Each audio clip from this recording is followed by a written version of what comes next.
I remember when I just shut myself down completely and I Uh-huh. didn't want to associate with anybody. And when I finally surrendered and I finally started working my program or to get, um, get a new life, the hard thing that I found was for me was to go outside and start talking to people, Mm. conversations, little things like that. Now that I want to explore the world is when COVID hit and it stuff started shutting down and it became hard for me. But I know I needed to, because now I want to live and I wanted to go and live life. And conversations like with, the teller when you're at Starbucks, all of a sudden they want to talk and I freeze. Sometimes I still freeze 4 years deep in, but I found myself that I have to force myself.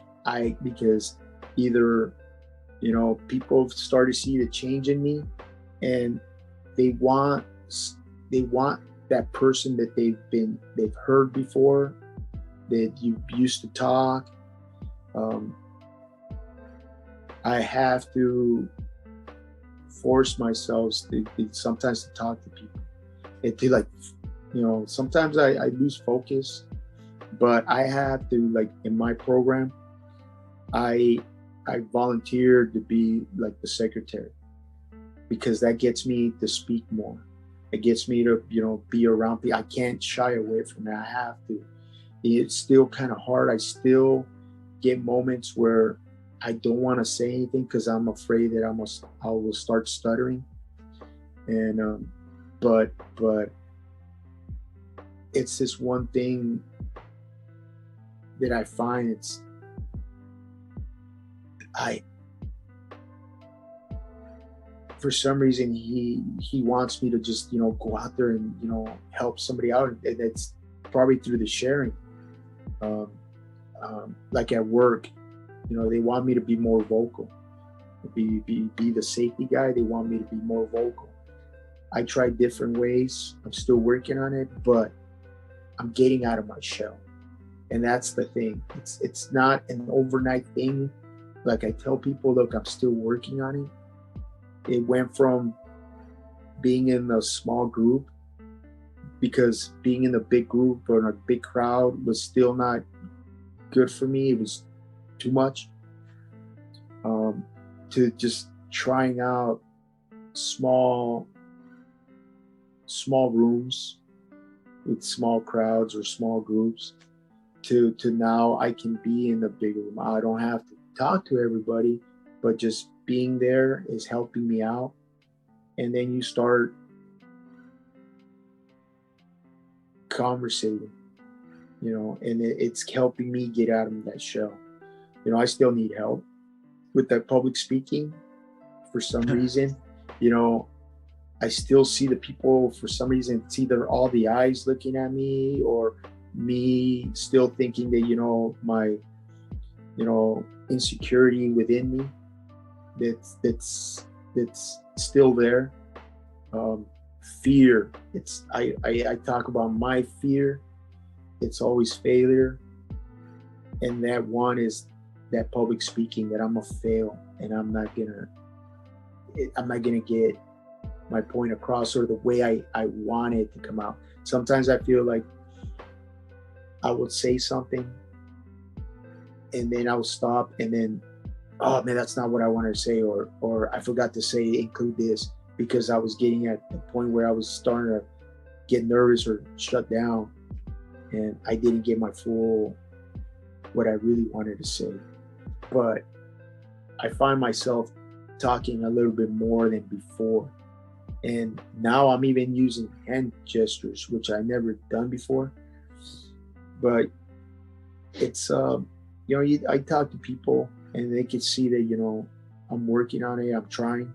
And, it's not going to be overnight. It takes a while. And Process. yeah, It it's was the an thing. adaptation process from one level to the other, starting with small group, Yeah, mid-sized group, and not even in such small increments. Rather, it took a long time for each level. Sitting at one level for quite a few years to level up to the next number of groups, you know? Yeah. And it's always an adaptation process where I automatically got used to one or two groups, maybe 5 or 10 of people, right? Speaking in front of 10 people, 15. Now I have to go out and speak in front of 30 people. So there's always a level of adaptation to outgrow fear, rather. Yeah. Never a comfortable phase if you're going up that ladder in terms of public speaking.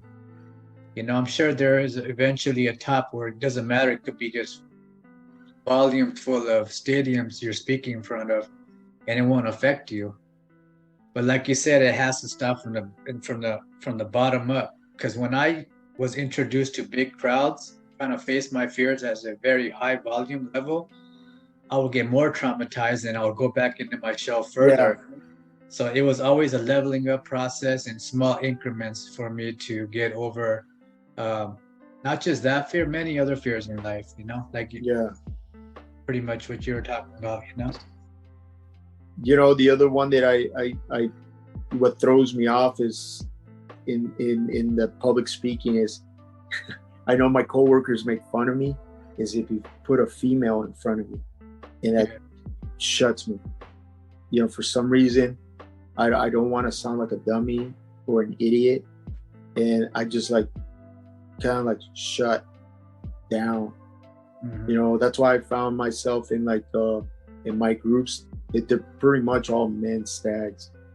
You know, but you get one group, but there's a couple females, and I've noticed that I don't really share or talk like when I'm with just a bunch of guys.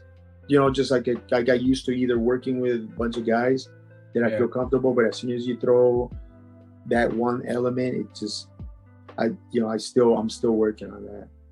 But yeah, that being in crowds, you know, it's